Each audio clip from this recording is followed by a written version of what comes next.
NCERT math solution में आपका स्वागत है। आज हम करेंगे 10वीं क्लास के हिंदी मीडियम वालों की प्रश्नावली 1.3 के सम कंप्लीट ही कर लेंगे। छोटी सी एक्सरसाइज है, बिल्कुल इजी सी है। देखो, सिद्ध कीजिए कि वर्गमूल 5 एक अप्रिमेय संख्या है। अप्रिमेय संख्या होती क्या है जिसको हम बटे में नहीं लिख सकते, ठीक है। अच्छा, इसका तरीका होता है अप्रिमेय संख्या, इसको परिमेय मान के, परिमेय संख्या मान के लास्ट में दिखा दो कि हमने जो मानी थी वो गलत है। बस इसका मतलब क्या है, अप्रिमेय संख्या हो जाएगी। कैसे? जैसे वर्गमूल 5 दे रखा है, इसको हम मानेंगे कि परिमेय संख्या है। परिमेय संख्या का मतलब क्या है, पी बटा क्यू की फॉर्म में लिख सकते हैं। और जहाँ पे पी और क्यू का जो एचसीएफ है वो एक है, मतलब कि कटता ही नहीं है, इसका कोई कॉमन चीज़ नहीं है। लास्ट में हम इसकी कुछ कॉमन दिखा देंगे और दिखा देंगे कि हमारे पास जो रिजल्ट आता है वो गलत है, ठीक है। इसका मतलब जो चीज़ हमने मानी थी वो अपनी गलत है और उसका उल्टा मानना पड़ेगा, अप्रिमेय संख्या प्रूव हो जाएगी। देखो कैसे, वर्गमूल 5 पूछा है, मान लिया, माना कि वर्गमूल 5 एक परिमेय संख्या, परिमेय संख्या मान के चले।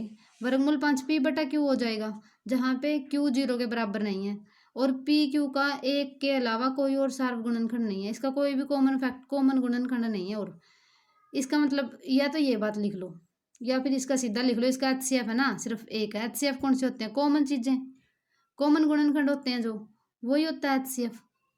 देखो, वर्गमूल 5 पी बटा क्यू, अब कुछ ना कुछ है ना कॉमन दिखा दो इनका।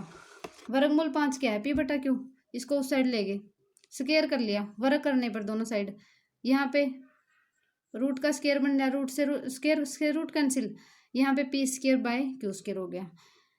क्यू स्क्वायर को उस साइड लेके गए, 5 Q square, P square equal to 5 Q square, इसको समीकरण 1 मान लिया। अब देखो, पी स्क्वायर है जो 5 से पूरा पूरा डिवाइड होता है, ठीक है। पी स्क्वायर है जो 5 से डिवाइड होगा, क्यों होगा, क्यों बोल रहा हूँ ये, देखो पी स्क्वायर है जो 5 क्यू स्क्वायर के इक्वल है। पी स्क्वायर को 5 से डिवाइड करके देखेंगे वैसे रफ काम में। पी स्क्वायर क्या है? 5 क्यू स्क्वायर है, इसको 5 से डिवाइड किया, पूरा पूरा कट गया। इसका मतलब क्या है, पी स्क्वायर है जो क्यू स्क्वायर से, ये पी स्क्वायर है जो 5 से पूरा पूरा भाग होता है। इसका मतलब क्या है, पी स्क्वायर 5 से विभाजित है। अब किसी भी संख्या का जब स्क्वायर उससे विभाजित होता है ना, तो वो खुद भी उससे विभाजित होता है। स्क्वायर है, विभाजित है, तो पी भी 5 से विभाजित होगा।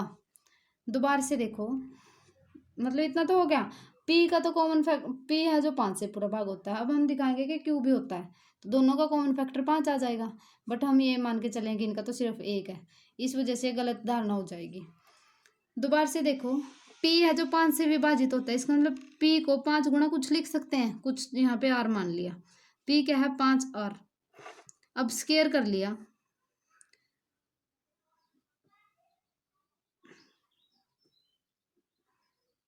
देखो वर्ग करने पर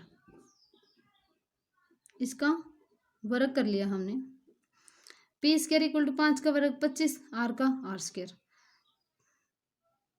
पी की जगह पे पी स्क्वायर है जो, इसकी वैल्यू समीकरण 1 में 5 क्यू स्क्वायर है, यहाँ से पी स्क्वायर की जगह पे 5 क्यू स्क्वायर रख लिया हमने। 5 5 25, 5 से 25 कैंसिल, क्योंकि यहाँ पे गुणा में उस साइड जाके भाग में हो जाएगा, ठीक है। इस वजह से क्या है, काट दिया हमने 5। Q square equal to 5 R square, इसका मतलब क्या है, क्यू स्क्वायर है जो 5 आर स्क्वायर है। हम इसको क्यू स्क्वायर है जो, इसका मतलब 5 से विभाजित होता है, मतलब कि क्यू स्क्वायर बटा 5 लेंगे। यदि हम क्यू स्क्वायर बटा 5, क्यू स्क्वायर की जगह पे क्या लिखेंगे, 5 आर स्क्वायर बटा 5, 5 से 5 कैंसिल, इस वजह से कुछ भी बाकी शेषफल नहीं बचता। इस वजह से ये क्या है, क्यू स्क्वायर है जो 5 से पूरा पूरा भाग होता है, क्योंकि इसमें कॉमन दिखा दिया हमने। क्यू स्क्वायर 5 से विभाजित है तो इसका मतलब क्यू भी है। इसका मतलब क्या है, देखो पी है वो भी 5 से विभाजित है, क्यू है वो भी 5 से विभाजित है। इसका मतलब पी और क्यू में से, दोनों में से हम 5 को कॉमन ले सकते हैं ना, इसमें भी 5 है इसमें भी 5 है, पी और क्यू दोनों 5 से विभाजित है। इसका मतलब क्या है, एचसीएफ इसका 5 है, जो कि हमारी अवधारणा के विपरीत है। अब हमने क्या मान के चले थे हम, कि इसका एचसीएफ है जो पी क्यू का 1 है, बट ये अपना तो 5 आ रहा है, ऐसे तो दोनों के अंदर 5 कॉमन है, तो हमारी अवधारणा के विपरीत है, अतः हमारी मान्यता गलत है जो हम मान के चले थे ना। देखो, ये माना था ना हमने, माना कि वर्गमूल 5 एक परिमेय संख्या है, ये अपनी गलत अवधारणा है। और वर्गमूल 5 क्या है, अप्रिमेय संख्या है, ना कि प्रिमेय। अब देखो दूसरा सवाल। दूसरा है, सिद्ध कीजिए कि 3 + 2 वर्गमूल 5 एक अप्रिमेय संख्या है। ये अप्रिमेय संख्या बतानी है। वो ये प्रिमेय मान के चलो, लास्ट में कुछ ना कुछ गलत दिखा देना। छोटा सा सम बनेगा, माना 3 + 2 वर्गमूल 5 एक प्रिमेय संख्या है। 3 + 2 वर्गमूल 5 प्रिमेय संख्या तो p/q की फॉर्म में लिख सकते हैं, जहाँ पे q ≠ 0 है। फिर 3 को उस साइड ले गए, माइनस हो गया। फिर 2 को उस साइड ले गए, यहाँ पे मल्टीप्लाई में है, गुणा में है यहाँ पे, वहाँ पे जाके भाग में हो जाएगा, p/2q ऐसे आ गया। माइनस ये इसके साथ भी 2 आएगा। क्यों आया? क्योंकि इसको उस साइड लेके जाएंगे ना, 1/2 हो जाएगा। 2/1 है इधर, 2/1 है, इसके बटे में कुछ नहीं है, तो उस साइड जाके उल्टा हो जाएगा, p/q -3 है।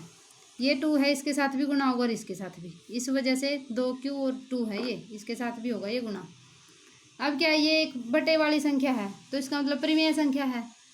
प्रिमेय है तो ये वर्गमूल 5 के बराबर है, तो इसका मतलब क्या है, वर्गमूल 5 भी इसके जो गुण इसके अंदर है वही इसके अंदर है, इसी वजह से तो इक्वल है। यदि ये चीज है जो प्रिमेय संख्या है, तो इसका मतलब ये भी तो प्रिमेय हुई। तो p/2q -3/2 है, एक प्रिमेय संख्या है, तथा हम जानते हैं कि वर्गमूल 5 तो एक अप्रिमेय संख्या है। अब ये क्या, दो चीजें इक्वल है, एक तो प्रिमेय दिखा रहा है, एक अप्रिमेय दिखा रहा है। इसका मतलब क्या, कुछ ना कुछ तो गड़बड़ है, कुछ ना कुछ गलत मान के चले हम।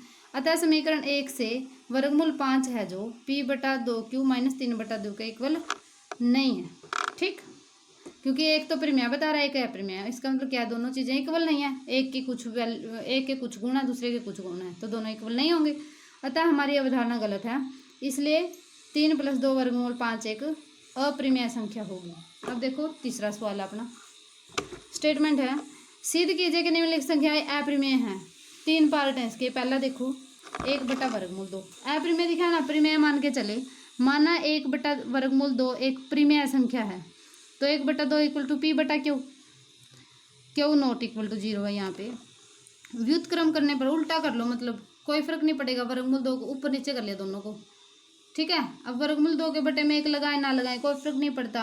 अब ये तो बटे में लिख रखा है, इसका मतलब क्या है, वर्गमूल 2 को हम अपोन में लिख सकते हैं। इसका मतलब क्या है कि ये प्रिमेय संख्या है, q/p एक प्रिमेय संख्या है, जबकि वर्गमूल 2 क्या है, एक अप्रिमेय संख्या। वर्गमूल 2 का वर्गमूल निकालते जाओ, ये पॉइंट्स में आगे के आगे कुछ ना कुछ आता ही जाएगा, और ना इसके रेपिटेशन बनेगी किसी चीज़ की।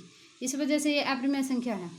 इसलिए वर्गमूल 2 है जो q/p के इक्वल नहीं है, क्योंकि ये तो बता रहा है कि अप्रिमेय है ये, और ये कह रहा है प्रिमेय है। दोनों की अलग अलग बातें होंगी तो इक्वल नहीं होगा, इसलिए हमारी मान्यता गलत है, और 1/2 एक अप्रिमेय संख्या है। आगे देखो, आगे दूसरा पार्ट, माना कि 7 वर्गमूल 5 एक प्रिमेय संख्या है। 7 वर्गमूल 5 p/q की फॉर्म में लिख सकते हैं। 7 वर्गमूल 5 p/q हो गया, क्योंकि ये प्रिमेय संख्या है, तो q ≠ 0 है। यहाँ पे 7 को साइड ले गए, यहाँ पे गुणा में, यहाँ पे बटे में चला जाएगा। समीकरण 1 मान ली।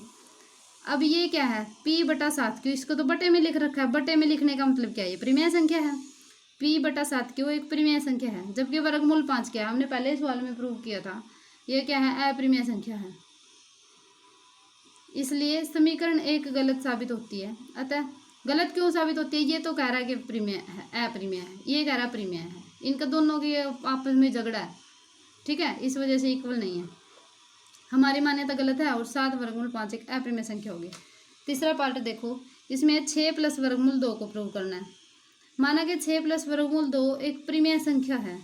इसका प्रिमेय संख्या का मतलब क्या है, इसको बटे में लिख सकते हैं, p/q लिख लिया, q 0 के बराबर नहीं। क्यों नहीं लिखते, देखो नीचे 0 होती है ना जो, वो डिफाइन नहीं होती, मैथ में मानते नहीं उस चीज़ को कुछ भी। ठीक है, अच्छा 6 को उस साइड लेके चले, माइनस का 6 हो गया, वर्गमूल 2 = इतना। प्रिमेय संख्या में से प्रिमेय संख्या को माइनस करते हैं यदि, तो प्रिमेय संख्या ही रिजल्ट आता है। इस वजह से ये क्या है, प्रिमेय संख्या है। p/q -6/1 है जो एक प्रिमेय संख्या है, बटे में लिख रखा है दोनों को। जबकि वर्गमूल 2, यहाँ पे वर्गमूल 2 क्या है, प्रिमेय संख्या है, हमें पता है, रूट निकाल के देखते रहना, पॉइंट्स में चलता ही जाएगा, एक अप्रिमेय संख्या है। अतः समीकरण 1 गलत साबित होती है, और हमारी मान्यता गलत है। अतः 6 प्लस वर्गमूल 2 एक अप्रिमेय संख्या है। ठीक है, अपनी मान्यता गलत है, वही बैलेंस नहीं बना, इनका इक्वेशन ही गलत हो आई अपने पास। एक कह रहा अप्रिमेय है, एक कह रहा अप्रिमेय है, इस वजह से। इसी के साथ अपनी एक्सरसाइज खत्म होती है। एक दो बार खुद भी प्रैक्टिस करके देख लेना इन सवालों की, साथ में एग्जाम्पल देख लेना, इसी से इन्हीं सम से मिलते जुलते हैं। वीडियो में एंड तक बने रहने के लिए धन्यवाद। यदि वीडियो पसंद आए तो लाइक कीजिएगा, और यदि पसंद ना आए तो अनलाइक कीजिएगा, और कमेंट करना कि आपको किस वजह से पसंद नहीं आई। अपने फ्रेंड्स के साथ शेयर कीजिएगा और सब्सक्राइब करने के लिए रिक्वेस्ट करना। Thank you.